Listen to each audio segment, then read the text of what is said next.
Hola a todos, bienvenidos al podcast de Pareja y Finanzas. Somos Dave y Dani, fundadores de Pareja y Finanzas, una comunidad que tiene como misión evitar divorcios por plata.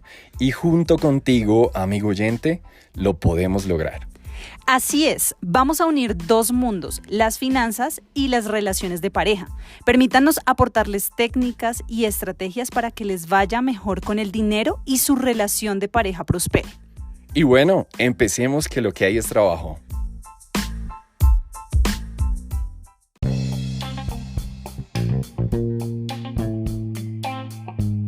Y hoy les hemos fallado, Latinoamérica. Hoy no estamos en pijama. Este programa es vestidos con nuestra ropa de salir. Pero los saludamos, feliz sábado, esperamos que estén muy bien.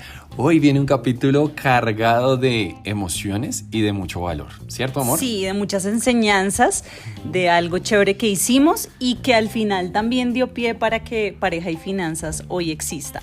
Exacto, entonces les vamos a hablar de cómo pagamos nuestra vivienda en 2 años y medio. Ese es uno de los inicios de Pareja y Finanzas, una de las cosas que nos movió a enseñar de finanzas, de técnica, de estrategia financiera. Entonces les vamos a contar todo, así que quédense porque va a estar buenísimo.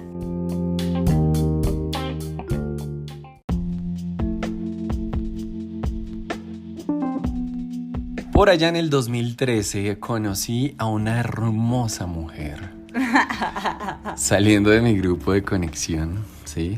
Grupo de conexión es como un grupo juvenil en la iglesia a la cual asistimos y amamos con todo nuestro corazón, la iglesia cristiana, el lugar de su presencia aquí en Bogotá. Y saliendo de uno de esos grupos, yo le dije a todas las niñas y hombres que estaban ahí a la salida del grupo, yo ayudaba en ese grupo, era muy activo. Les dije chao, hasta luego, como de verdad me voy para mi casa. Y todos dijeron hasta luego y alguien entre la multitud dijo hola. Sí, fui yo. Sí, no sé, fue súper espontáneo. Entonces un tip ahí rápido para los solteros que nos escuchan, digan hola. Hola. Más seguido. Sí. Y ese fue el momento en donde yo nunca la había visto, la vi y me encantó. Ustedes no se imaginan lo tonto que me sentí de saludarla, de verla por primera vez, como que de verdad fue un amor a primera vista, ¿no? Fue como que me impactó inmediatamente, me puse nervioso, dije, Dios mío, esta es la mujer de mi vida. No sé, hubo una conexión muy especial, yo no sabía ni qué decirle. Sentí que fue un momento chistoso porque también la sentí un poquito nerviosa a ella. Bueno, fue chistoso, sí. Y así comienza esa historia de conocernos. ¿Y por qué es importante esto? Bueno, porque es que de ahí parte toda esta idea de la vivienda desde allá. ¿Por qué? Porque yo quería, ahí nos empezamos a conocer y bueno, pasó un tiempo después, un par de meses y le propuse que fuera mi novia. Después contaremos la historia a Después más les detalle. Ampliamos bien toda esta historia y nos cuadramos y 3 meses después yo le propuse que se casara conmigo. ¡Así es! 3 meses de novios y propuesta de matrimonio, anillo en dedillo. Yo no sé mis suegros cómo creyeron en mí.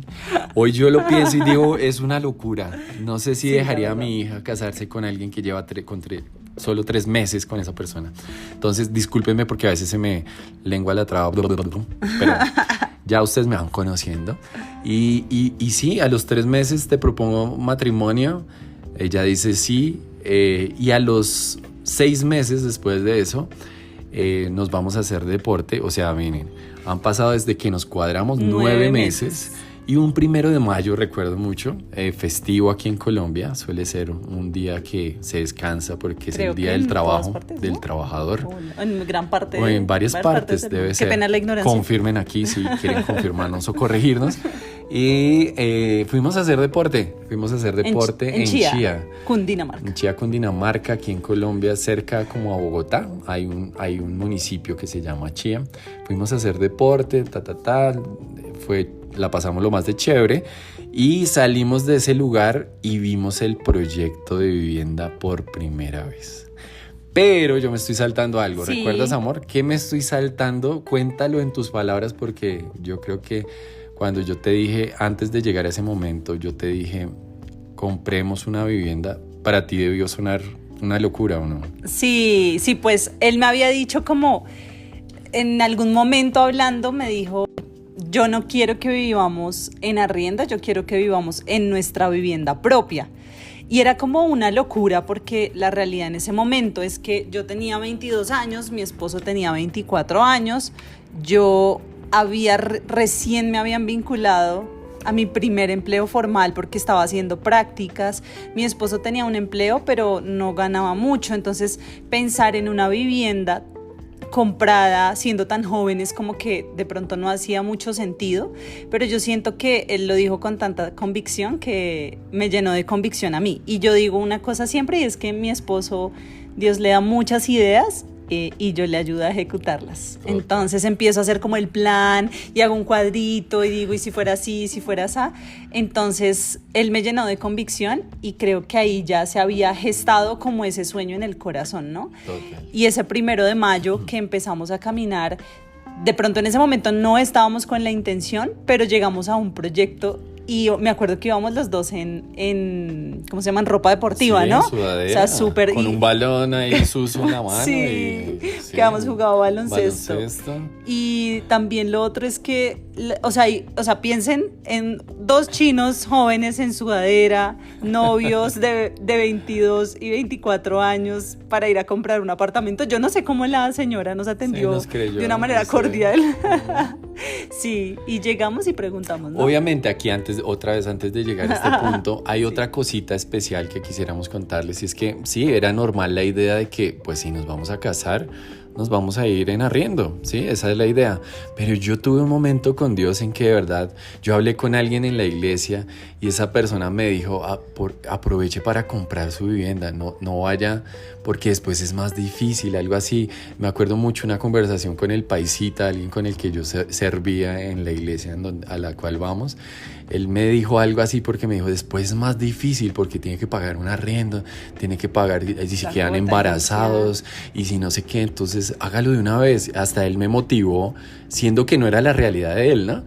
Y eso empezó a darme vueltas y hubo un momento en que tuve una conversación como con Dios, esos momentos de espirituales, y Dios me hizo sentir lo siguiente, y Dios me hizo pensar en que, venga, Dave, tú eres mi hijo y estás pensando en irte en arriendo. ¿Tú no crees que yo como tu padre puedo darte una vivienda nueva? ¿Crees que no soy capaz de hacerlo por ti? ¿O en qué papá crees? ¿Cuál es el papá que crees que soy? Y a mí ese pensamiento me retó mucho, ¿sí? Obviamente puede no ser la realidad de todo el mundo, pero Dios conmigo tuvo eso y como que me llegó mucho al corazón eso, como de que yo en qué papá estoy creyendo realmente, que sí me puede dar tanto o que él quiere poquito para mí. Y ahí fue cuando dije, voy a hablar con mi novia, con Paul, le decía yo en ese momento. Yo soy Paula Daniela, para los que no saben. Y le dije, amor, Dios me está diciendo que tenemos que pedirle una vivienda y oremos por eso. Y nos metimos a orar por el tema y todo, tuvimos un tiempo orando pero por eso. La parte donde más oramos fue después, cuando vimos ese primer proyecto y nos movió, ahí era donde yo decía, nos movió el corazón a, oiga, lo que tú me habías dicho, pues puede ser una realidad. Y me acuerdo que vimos, ellos apenas no había apartamento modelo, sino era una salita de ventas. Esa salita de ventas tenía apenas los acabados de las zonas como sociales, del baño, de la cocina. Entonces preguntamos y cómo es, y en ese momento no sabíamos muy bien cómo se compraba una vivienda nueva, porque ese proyecto pues iba a ser nuevo, cómo era una vivienda usada, o sea, como que esa distinción no la teníamos clara y les vamos a explicar ahorita.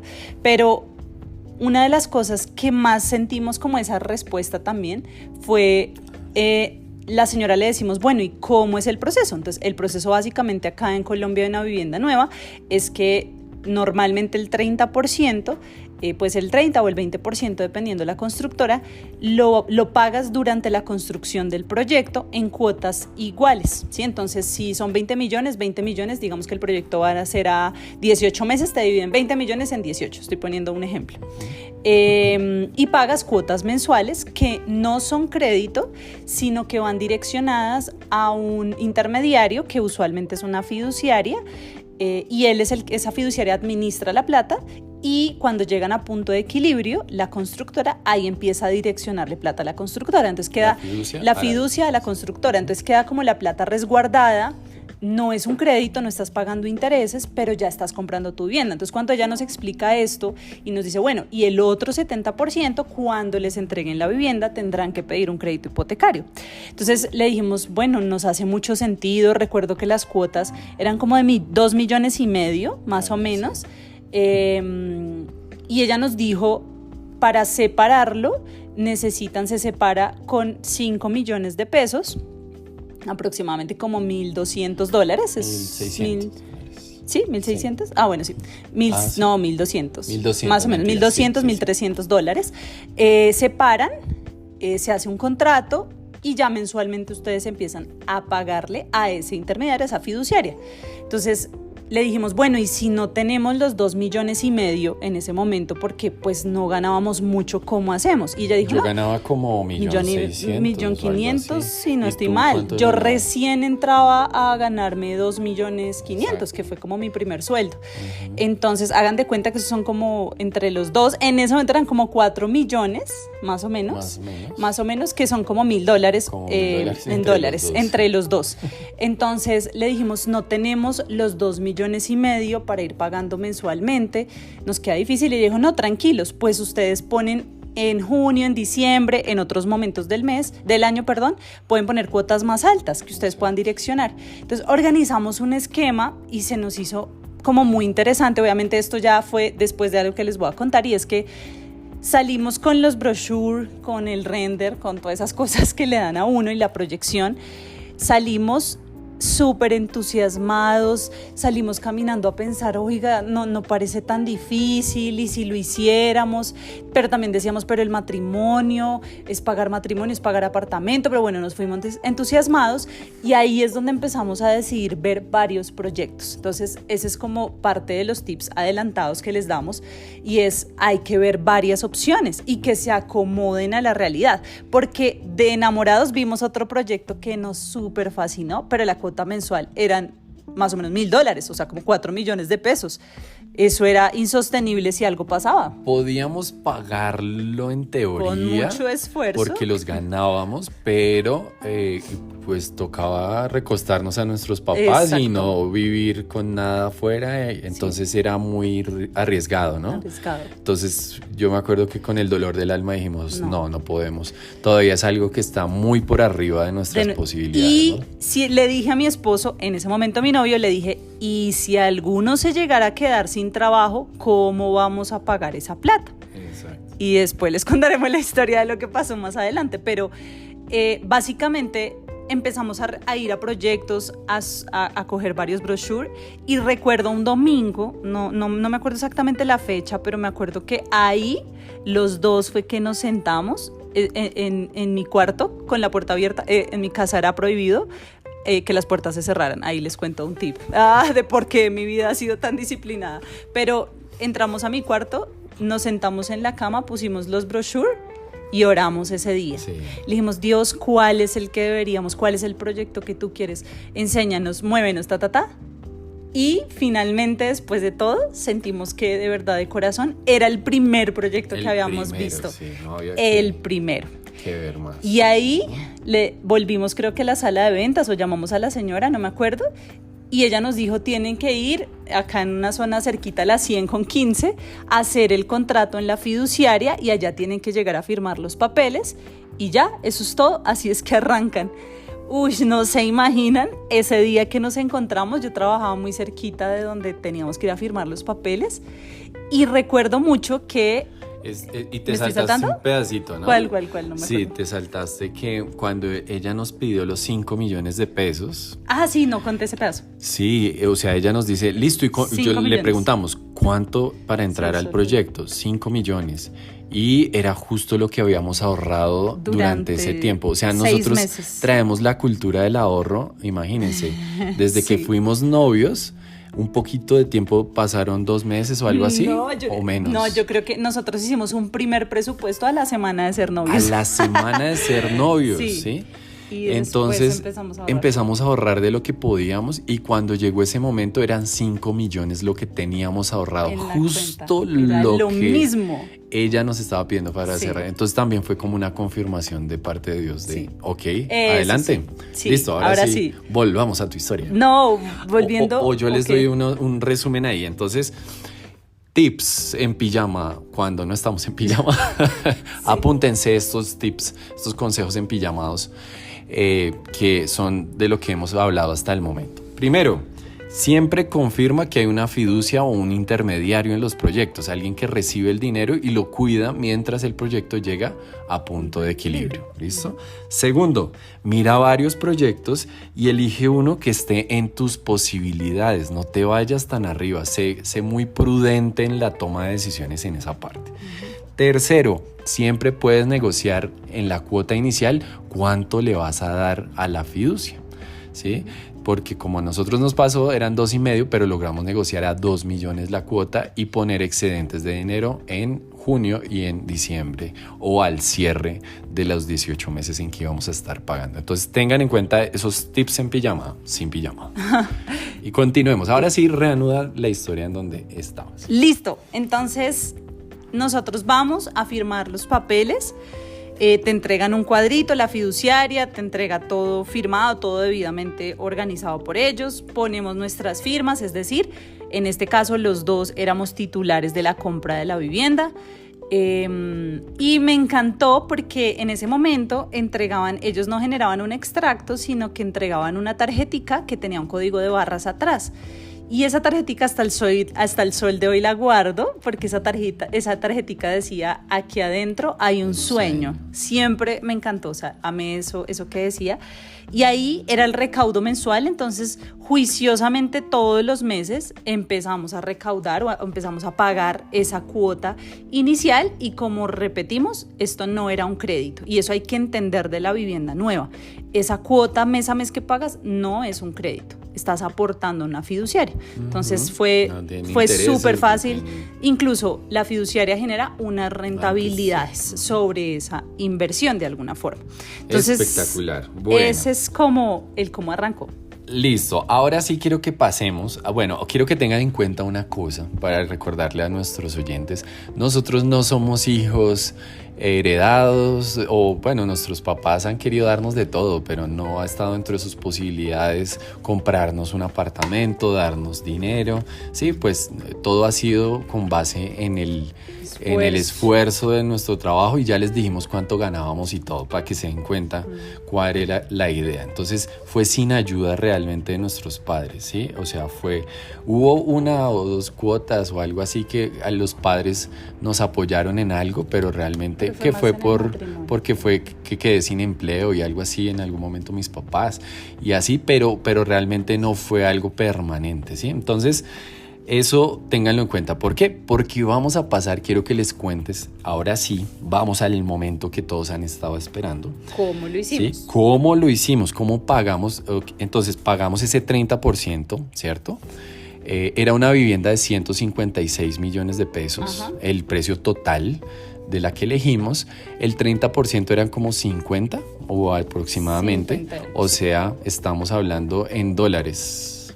Como unos $12,000, $13,000 la cuota inicial. La cuota inicial. En ese momento, sí. Exacto, como $12,500 la cuota inicial. Y nos quedaba pues el 70%, que eran como 105 millones de pesos, o sea, como $25,000, un poquito más de 25,000. Que pues parece súper poquito, pero pues tienen que tener en cuenta los que nos escuchan de afuera, la vivienda acá en Colombia y Latinoamérica, y en ese momento pues mucho más barata. Total. Entonces nos quedan un poco más de $25,000, 106 millones. ¿Cómo fue que lo pagamos, amor? ¿Cómo fue la organización que tú hiciste? Porque esto se lo debo mucho en gran parte, como ella ha dicho ya, a mi esposita. Yo soy súper visionario de ideas, de impulsos y de ver cosas, de ver oportunidades en donde muchos ven problemas. Soy de ese estilo. Pero ella me ayuda a aterrizarlo mucho, a hacer el cuadrito, a hacer la tarea, a hacer esa minucia. Entonces cuéntales cómo fue la minucia para pagar ese 70% restante y que lo lográramos pagar en 2 años y medio. Entonces apunten ahí. Bueno, una cosa antes que me gusta contarle, y es que en un shower me acuerdo que una bendición que nos dijo mi suegra fue: espero o le pido a Dios y los bendigo y que paguen ese crédito en 5 o en menos años, o sea, más o menos como en 5 años ustedes queden libres. Y eso fue como wow, porque en cierta manera la idea era, no tocaba sacar el crédito a 15 años, cuando ya nos entregan la vivienda y tocara sacar el hipotecario, pues tocaba 15 años por los ingresos que igual teníamos. Sin embargo, vienen esas palabras de ella y yo como que me emociono, me enfoco en cómo lo voy a hacer, y me acuerdo que hago un cuadrito, lo que se conoce como una tabla de amortización. Obviamente yo tengo conocimiento financiero, pero incluso ustedes pueden buscar en Google y pueden buscar tabla de amortización para una tasa fija y ahí les aparece. No es gran cosa, pero la hice. Y me acuerdo que empecé a darme cuenta de si hacíamos abonos a capital, es decir, si le aportábamos una suma adicional mensual a ese crédito, pues iba a bajar muy rápido. Entonces yo construí como un cuadrito donde establecí unos abonos a capital mensuales adicionales a la cuota. ¿Y cómo fue la fórmula o cuál es la idea? Y esto funciona para todos los créditos que tengan una tasa fija al plazo que sea, lo saques a 5, a 10, a 20, a 15 años, sea tu carro, sea un hipotecario, pero que tenga una tasa fija y una cuota fija. Es decir, que te digan tú todos los meses vas a pagar $1,000,000, vas a pagar $500, etcétera.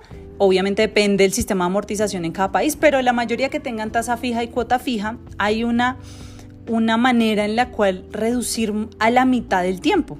Y es que si uno iguala la cantidad de intereses que estás pagando en la cuota mensual, si uno hiciera un abono adicional a capital que igualara los intereses que se pagan, más o menos uno está reduciendo a la mitad del tiempo la deuda, ¿sí? Entonces, ¿cuál sería un ejemplo? Si tengo una cuota, lo voy a decir en pesos, $1,000,000 colombianos es mi cuota mensual, es lo que el banco me dice que tengo que pagar. Normalmente al principio del crédito siempre vas a pagar muchísimos intereses, entonces más o menos de ese $1,000,000, $800,000 son de intereses y 150,000 de capital y 50,000 de seguros. Es una cosa así al principio del crédito. Eso significa que solamente 150,000 pesos es en lo que va a reducir la deuda. Entonces, si yo debía 100 millones, entonces ya voy a deber 9,850,000 pesos, ¿sí? ¿Qué? 99,850,000 pesos, sí. Entonces, apenas es una porción muy chiquitica. Entonces, ¿qué dijimos nosotros? Pues el objetivo sería igualar los intereses de 800,000 pesos en este caso, es decir, si ya en la cuota se están aportando 150,000, pues tendría que dar yo otros 650,000 para que me complete o que me iguale los intereses que estoy pagando. Entonces, el ejemplo es, íbamos y pagábamos, por ejemplo, $1,000,000 y adicionalmente dábamos 650,000 a capital todos los meses para algo que se conoce como reducción de plazo. Si así lo hacíamos durante 7 años aproximadamente, hubiéramos pagado todo el crédito. Si solamente cumplíamos esa ley todos los meses. Pero, ¿cuál fue el objetivo? ¿Y qué fue lo que? O sea, la mitad del tiempo, exacto. Se reducía la mitad del tiempo el crédito. Y lo que les digo, esto no es solamente para un hipotecario, puede ser para un carro, puede ser para lo que sea. Lo importante es que sea una tasa fija con cuota fija. Eso es lo que sí tienen que tener en cuenta. Porque cuando hay tasas variables, sí me va a cambiar, porque se indexa, así se llama, a alguna cosa. Entonces, eso va a cambiar como la amortización. Pero si tengo una tasa fija cuota fija, que es muy tradicional para muchos créditos, pues puedo hacer este ejercicio y hacer aportes adicionales a capital sin intermediarios, sin nadie más. Simplemente voy a la caja y le digo, señor cajero, pago mi cuota ordinaria, la pago. Inmediatamente puedo hacer el abono a capital o lo puedo hacer al siguiente día, pero con la lógica de no pasarme de la fecha máxima de pago. Tengo que hacer esas dos cosas sin pasarme de la fecha máxima de pago. Y así empezamos a hacerlo, solamente que tuvimos la oportunidad, o más bien la decisión, creo yo, de a mitad de año, a final de año, incluir lo que nos daban en primas, que es como un adicional que nos dan los empleadores acá en Colombia por X tipos de contrato. Entonces las primas, las cesantías, y a mí me empezaron a dar unas bonificaciones anuales, empezárselo a abonar todo al crédito hipotecario. Creo que el aguinaldo lo llaman en otros países. Sí, latinos, creo que México, aguinaldo, ese tipo de cosas. Es una bonificación adicional, ¿no? Una plática que nos dan. No se entiendan. Sí. Entonces, al final de cuentas, haciendo todo esto, ¿qué iba haciendo yo en el cuadrito? Mes a mes subrayando, revisando los extractos, verificando que fuera entrando la plata que se abonaba adicionalmente al capital. Y esto empezó a reducirse, y como le metimos los aguinaldos, las primas, todo, ahí fue donde logramos pagar esos 106 millones de pesos en tan solo 2 años y medio. Ahí fue el chiste, como organizando ese esquema. Tengo varias preguntas, porque estas son preguntas habituales de los oyentes, en este caso, de los seguidores, y que a veces son mitos. Entonces, recuérdanos de pronto algunos mitos que por ahí hemos escuchado que la gente tiene acerca de los abonos a capital. Hay gente que le llama esto abonos inteligentes al capital. Cuéntanos, ¿eso es lo mismo? ¿Estamos hablando de dos cosas diferentes? ¿O la gente necesita intermediarios para hacer esto? ¿O lo puede hacer como lo hicimos nosotros directamente con el banco? ¿Depende del banco? Cuéntanos un poquito de eso.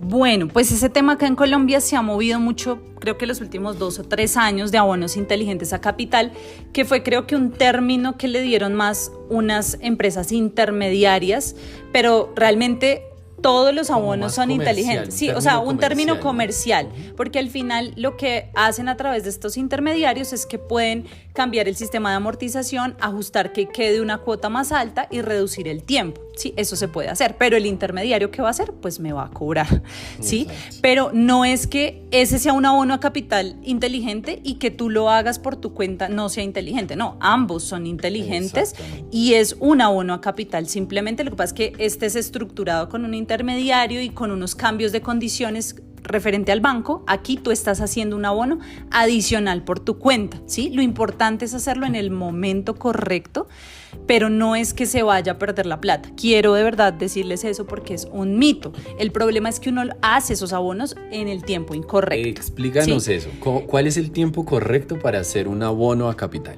Entonces, el tiempo correcto para hacer el abono a capital es que tienes que revisar primero tu extracto bancario, ¿sí? Tienes que mirar cuál es la fecha máxima de pago de tu crédito, ¿sí? Si tu fecha máxima es el 25 de cada mes, tú tienes que pagar la cuota ordinaria y hacer el abono máximo hasta el 25. Si tú lo haces después, ahí es donde te va a tomar de ese abono para intereses o otros conceptos. Pero que es importantísimo, pues no puedes estar en mora con cuotas o saldos pendientes, porque si no, todo abono que tú hagas se va a ir a lo que está en mora. Entonces, ¿qué debería hacer uno? Estar al día con sus pagos, ¿sí? Revisar su extracto, la fecha máxima de pago.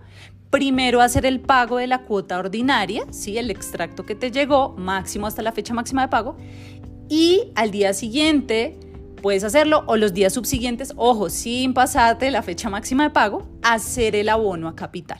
Si cumples esos puntos, no va, o sea, se te va a ir a abono a capital. De hecho, esta semana una persona que le enseñamos nos mandó el comprobante y le mostré y estaba dichosa. Le dije, mira, comprobado nuevamente que si haces el abono, te va a quedar bien, pero tienes que hacerlo así. ¿Cuántos tipos eso de abono a capital? Entonces, ¿cuántos tipos de abono a capital existen y cuál es el acá ideal en Colombia por lo menos, y cuál es el ideal? ¿Cuál es el que la gente debería elegir? Sí, acá existen 2 tipos de abonos. el abono para reducción de cuota o el abono para reducción de plazo. ¿Sí? El de plazo pues busca que el tiempo se reduzca, el de cuota no te reduce el tiempo, sino te va a reducir el monto de la cuota mensual. Si era 1 millón, entonces te va a reducir a 900,000 pesos, ¿sí? Pero ¿cuál es el que nosotros les aconsejamos si queremos avanzar rápido? Es mantengan su cuota y siempre hagan los abonos para reducción de plazo. Exacto. Reducir el Eso tiempo. está espectacular. Entonces, voy a recoger lo que tú nos has dicho. Entonces, entiendo, primero, no necesito un intermediario para esto, pero si yo no quiero darme la pela de entender todo este tema y demás, puedo contratar un intermediario que me ayude. Y que me va o sea, a no cobrar. es que es malo, solamente que me va a cobrar. Pero bueno, es una posibilidad de pronto para, no sé, yo la pensaría para alguien de edad, adulto, tercera edad, que de pronto necesite ayuda con esto. O que le cueste Entender mucho esto, o que le cueste ahorrar, tener una disciplina de dar exacto. tú mismo y solito las cuotas a capital. Bueno, también puede ser otra posibilidad para ti.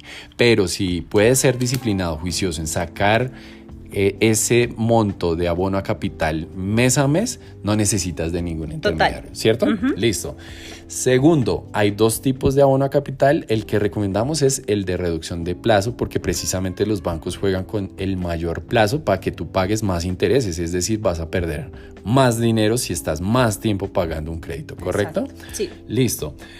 Otra pregunta que nos hacen mucho es, ¿yo tengo que avisarle al banco esto o yo puedo ir a hacerlo y ya? Sí, no. Acá en Colombia hace mucho tiempo se abolió el tema de prepagos, es decir, de pagar anticipadamente o hacer abonos a capital. Antes se cobraba una sanción, hoy ya no.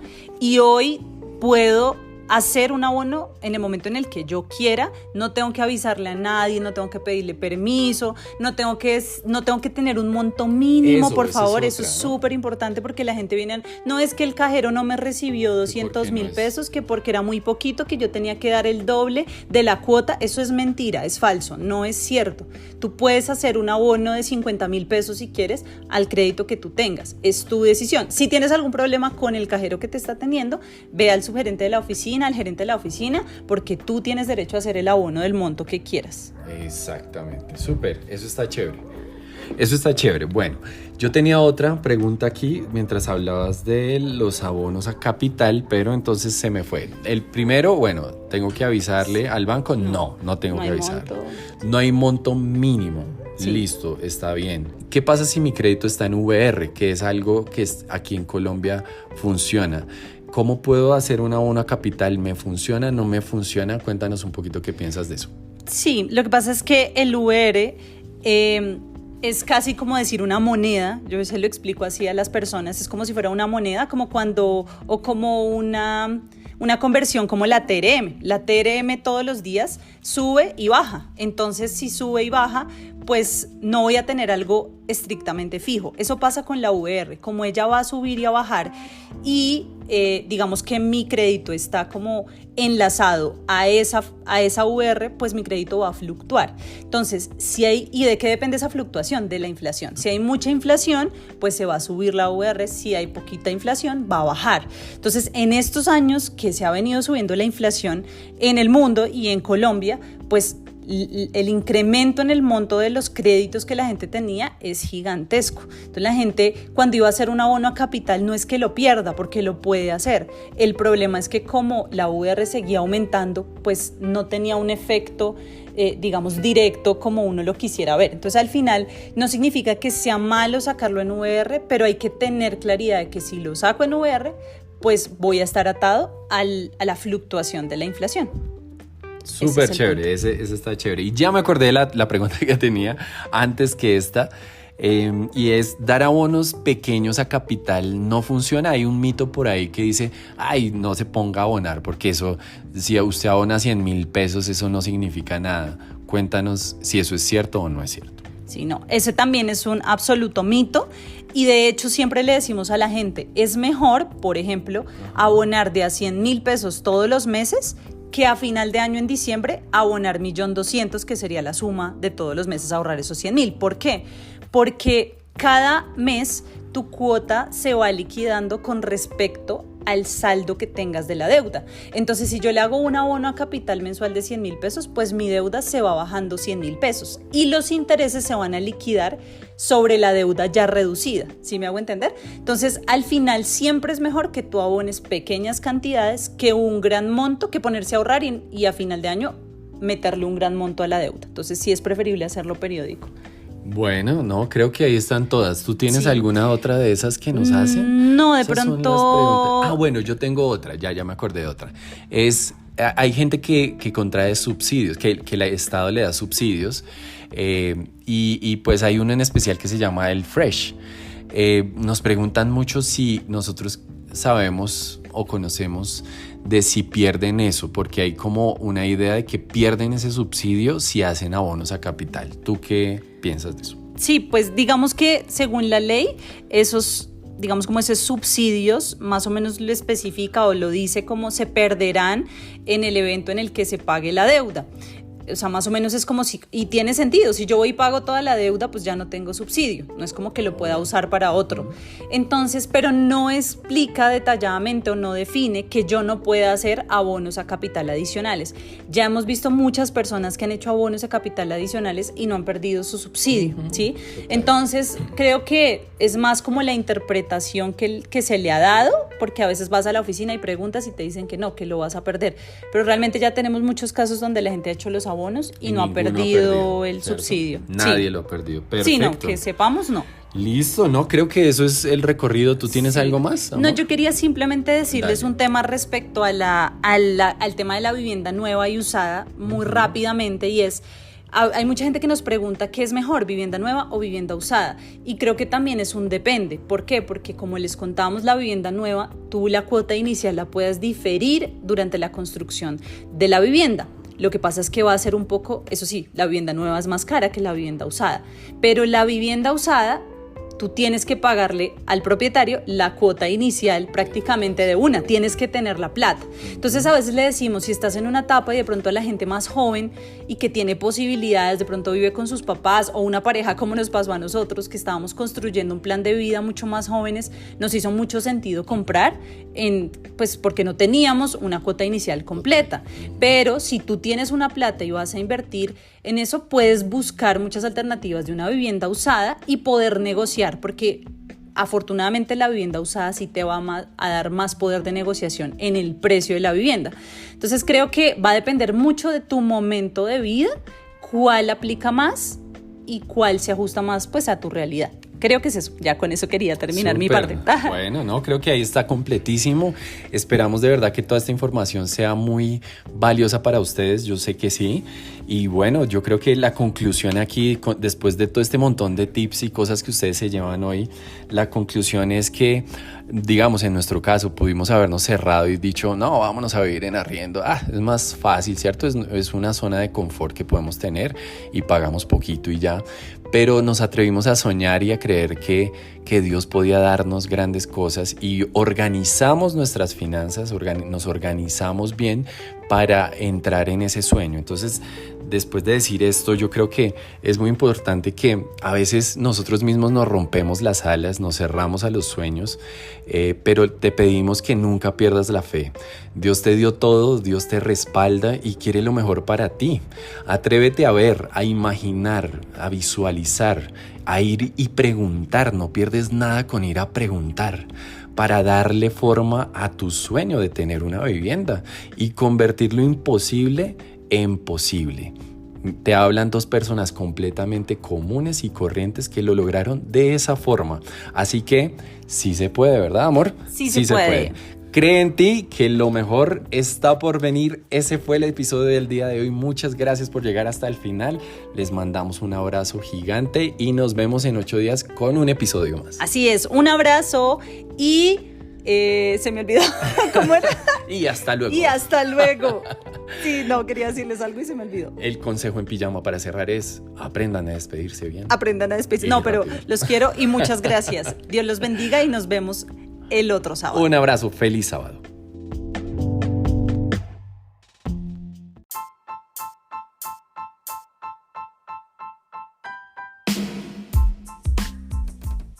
Muchas gracias por llegar al final de un episodio más del podcast de Pareja y Finanzas. Si te gustó, no dudes en compartirlo en tus redes sociales y te recompartimos en las nuestras, que como ya sabes, nos encuentras como @pareja y finanzas.